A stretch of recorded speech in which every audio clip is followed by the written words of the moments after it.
या संपूर्ण प्रकरणामध्ये अनेक शंका या तयार झालेल्या आहेत। पहिल्यांदा तर जरी त्या सगळ्या प्रकरणातले ते आरोपी असले तरी देखील गरीब समाजाचे आहेत, वडार समाजाचे आहेत, मागासवर्गीय आहेत आणि म्हणून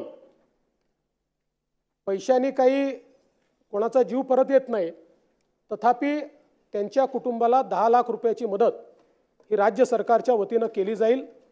आणि ज्या शंका उपस्थित झाल्या, शेवटी शंका जर उपस्थित झाल्या असतील तर त्याचं निरसन झालं पाहिजे, केवळ एकतर्फी होऊन चालणार नाही।